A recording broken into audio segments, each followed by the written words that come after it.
Semiconductor হ'বলৈ গৈ আছে গেম চেঞ্জাৰ 1 লাখ টকাৰ ল্যাপটপ এতিয়া উপলব্ধ হ'ব মাত্ৰ 40,000 টকাত আনহাতে 1 লাখ 1.5 লাখ টকীয়া যি আইফোন সেয়া উপলব্ধ হ'ব 35,000 টকা দাম কমিব সকলো ইলেক্ট্ৰনিক সামগ্ৰীৰ জাগিৰোডত স্থাপন হ'বলগীয়া সেমিকণ্ডাক্টৰ প্ৰকল্পই আনিছে বৈপ্লৱিক পৰিৱৰ্তন জ্ঞান আৰু জ্ঞানৰ আন এটা খণ্ডলৈ আপোনালোকক স্বাগতম জনাইছোঁ আমি জানো যে বিদ্যুৎ সৰবৰাহ কৰা পদাৰ্থক বোৱা হয় কণ্ডাক্টৰ আৰু বিদ্যুৎ সৰবৰাহ নকৰা পদাৰ্থক বোৱা হয় ইনসুলেটৰ আৰু এই বিদ্যুৎ সৰবৰাহ কৰা আৰু নকৰাৰ মাজতে আন এটা পদাৰ্থ আছে যাক কোৱা হয় সেমিকণ্ডাক্টৰ অৰ্থাৎ অৰ্ধ পৰিবাহী এই সেমিকণ্ডাক্টৰৰ লগত সিলিকন মিলাই তৈয়াৰ কৰা হয় ইন্টিগ্ৰেটেড সাৰ্কিট বা চিপছ আৰু এই যে চিপছ এআই তৈয়াৰ কৰা হ'ব জাগিৰোডত আৰু জাগিৰোডতে প্ৰকল্পৰ বাবে ইতিমধ্যেই বিনিয়োগ কৰা হৈছে 27,000 কোটি টকা আৰু অসমৰ অৰ্থনৈতিক অসমত বৈপ্লৱিক পৰিৱৰ্তন আনিব এই সেমিকণ্ডাক্টৰ প্ৰকল্পই আপোনালোকৰ মনত হয়তো প্ৰশ্ন আহিছে এই চিপছ ক'ত ব্যৱহাৰ কৰা হয় এই চিপছ ব্যৱহাৰ কৰা হয় আমি দৈনন্দিন ব্যৱহাৰ কৰা সকলো সঁজুলিতে টেলিভিছনত ব্যৱহাৰ কৰা হয় চিপছ আপুনি পিন্ধি থকা যি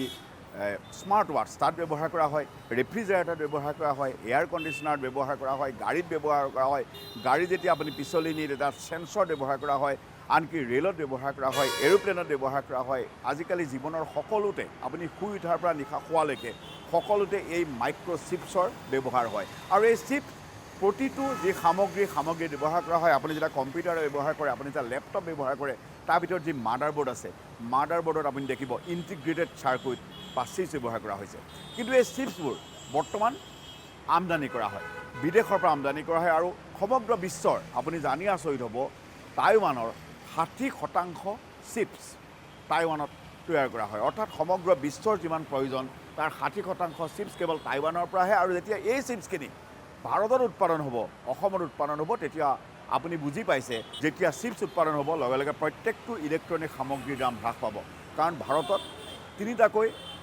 যি সেমিকণ্ডাক্টৰ প্ৰকল্প স্থাপন হ'ব গুজৰাটত 2টা আৰু জাগিৰোডত 1টা আৰু যেতিয়া অসমত এই সেমিকণ্ডাক্টৰ প্ৰকল্পৰ পৰা যেতিয়া মাইক্ৰ'চিপছ বা ইন্টিগ্ৰেটেড সাৰ্কিট যেতিয়া উৎপন্ন কৰা হ'ব উৎপাদন কৰাৰ লগে লগে প্ৰত্যেকটো ইলেক্ট্ৰনিক সামগ্ৰীৰ দাম হ্ৰাস পাব আৰু সেইকাৰণে আমি কৈছোঁ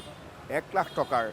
যি লেপটপ বা 1 লাখ টকাৰ যি আইফোন সেয়া 30,000 বা 40,000 টকাত উপলব্ধ হ'ব কিন্তু কেনেদৰে প্ৰস্তুত কৰা হয় এই ইন্টিগ্ৰেটেড সাৰ্কিট 457টা বিভিন্ন প্ৰক্ৰিয়াৰ মাজেৰে এই চিপছ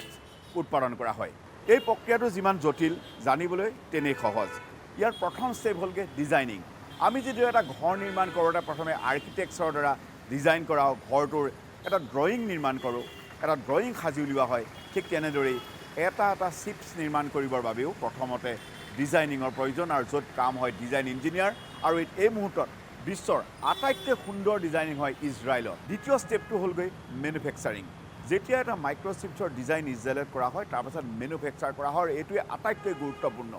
এই মেনুফেকচাৰিং এতিয়া বৰ্তমান কৰা হয় টাইৱান আমেৰিকা কোৰিয়া চাইনা আদিৰ দৰে দেশত আৰু মই ইতিমধ্যে উল্লেখ কৰিছোঁ যে টাইৱানৰ প্ৰায় 60% যি উৎপাদন চিপছৰ সেয়া সমগ্ৰ বিশ্বত এই মুহূৰ্তত ব্যৱহাৰ কৰা হৈছে আপোনালোকে যদি কম্পিউটাৰৰ মাদাৰবোৰ্ড চাই কম্পিউটাৰৰ মাদাৰবোৰ্ডত আপুনি দেখিব সেই এছাছৰ মাদাৰবোৰ্ডেই হওক গিগাবাইটৰ মাদাৰবোৰ্ডেই হওক বা MSI মাদাৰবোৰ্ডেই হওক সকলো মাদাৰবোৰ্ডতে আপুনি দেখিব মেড ইন টাইৱান লিখা থাকিব অৰ্থাৎ টাইৱানৰ যি ইন্টিগ্ৰেটেড সাৰ্কিট সেয়াই ব্যৱহাৰ কৰা হয় এই মুহূৰ্তত সমগ্ৰ বিশ্বত আৰু যিটো শেষৰ ষ্টেপ তৃতীয় ষ্টেপ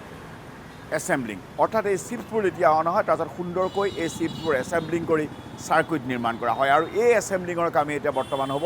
জাগিৰোডত 2026 চনত কাৰ্যক্ষম হ'ব জাগিৰোডৰ যি প্ৰকল্প আৰু জাগিৰোডত প্ৰকল্প স্থাপন হোৱাৰ পিছতেই এই জাগিৰোডতেই এছেম্বলিঙৰ কাম আৰম্ভ হ'ব সাৰ্কিটৰ এটা আচৰিত কথা যে এই তিনিওটা যি প্ৰক্ৰিয়া এই প্ৰক্ৰিয়া কিন্তু এখন দেশত আজিলৈকে সম্ভৱ হোৱা নাই এই তিনিওটা এই মুহূৰ্তত তিনিখন বেলেগ বেলেগ দেশত হৈ আছে আৰু প্ৰথমবাৰৰ বাবে ভাৰতত এই তিনিওটা কাম হ'বলৈ গৈ আছে তাৰ কাৰণ যে আমি যদি বিশ্বৰ মাইক্ৰ'চিপছ বা চিপছ ডিজাইনাৰ চোৱা হয় তেনেহ'লে আপোনালোকে দেখিছে তথ্য যে প্ৰায় 20% যিসকল ডিজাইনাৰ ইঞ্জিনিয়াৰ আছে সেই সকলো ভাৰতীয় অৰ্থাৎ ভাৰতত ডিজাইনাৰ ইঞ্জিনিয়াৰৰ অভাৱ নাই ভাৰতত মেনুফেকচাৰিং কৰিবলৈ এই মুহূৰ্তত মেনুফেকচাৰিং ইঞ্জিনিয়াৰৰ অভাৱ নাই আৰু সেইকাৰণে ভাৰত চৰকাৰে এক বৃহৎ পদক্ষেপ হাতত লৈছে যে সমগ্ৰ বিশ্ব নিজৰ হাতত আনিবলৈ নিজকে বিশ্বগুৰু হিচাপে স্থাপন কৰিবৰ বাবে ভাৰতে এই মাইক্ৰ'চিপছৰ বিশাল যি উৎপাদন সেয়া আৰম্ভ কৰিব বিচাৰিছে জাগিৰোডত প্ৰতিদিনে উৎপাদন হ'ব প্ৰায় 5 কোটি চিপছ আৰু এই 5 কোটি চিপছৰ বাবে অসমৰ যিসকল এই মুহূৰ্তত ইঞ্জিনিয়াৰ আছে তেওঁলোকে চাকৰি পাব আৰু তেওঁলোকে চাকৰিৰ বাবে নিজকে সাজু কৰিব পৰা হ'ল কাৰণ আগন্তুক 2 বছৰৰ ভিতৰত আৰম্ভ হ'ব নিযুক্তি প্ৰক্ৰিয়া আৰু ইয়াৰ বাবে লাগিব কম্পিউটাৰ ছফ্টৱেৰৰ, কম্পিউটাৰ হাৰ্ডৱেৰৰ, ছেমিকণ্ডাক্টৰ ইঞ্জিনিয়াৰ, কেমিকেল ইঞ্জিনিয়াৰ বা VLSI ডিপ্ল'মাধাৰী অভিযন্তা তেওঁলোকে পাব চাকৰি। কেৱল তেওঁলোকেই নহয়, undergraduate, graduate, masters degree, post গ্ৰেজুৱেটসকল যিসকল আছে তেওঁলোকেও চাকৰিৰ বাবে আবেদন কৰিব, কাৰণ বিভিন্ন পৰ্যায়ৰ চাকৰি হ'ব। ডিজাইনিঙৰো লাগিব, মেনুফেকচাৰিং আৰু এছেম্বলিঙৰ, তাত বৃহৎ পৰিমাণৰ নিযুক্তি হ'ব। আৰু এই নিযুক্তিৰ লগে লগে সমগ্ৰ অসমত দেখা পোৱা যে বিনিয়োগ আৰম্ভ হ'ব। বিভিন্ন ধৰণৰ বিনিয়োগ আৰম্ভ আৰু বিনিয়োগে অসমবাসীলৈ সুখবৰ কঢ়িয়াই আনিব। এই ছেমিকণ্ডাক্টৰ প্ৰকল্পই অসমলৈ আনিলে এক বৈপ্লৱিক পৰিৱৰ্তন, কাৰণ যিসকলে তাত চাকৰি কৰিব, যিসকল ইঞ্জিনিয়াৰ হ'ব, ইঞ্জিনিয়াৰসকলে বছৰি প্ৰায় 50 লাখ টকা তেওঁলোকে দৰমহা হ'ব। আৰু অসমীয়া হিচাপে অসমবাসীৰ যিসকল ইঞ্জিনিয়াৰ আছে, অসমীয়া যিসকল ইঞ্জিনিয়াৰ আছে, তেওঁলোক সাজু হ'বৰ হ'ল এই যি চাকৰি ওলাব, যাতে প্ৰত্যেকজন অসমীয়াই এই চাকৰিৰ বাবে আগবাঢ়ি আহিব পাৰে, নিজকে উপযুক্ত কৰি তুলিবলৈ নিজকে সাজু কৰিব লাগে। কাৰণ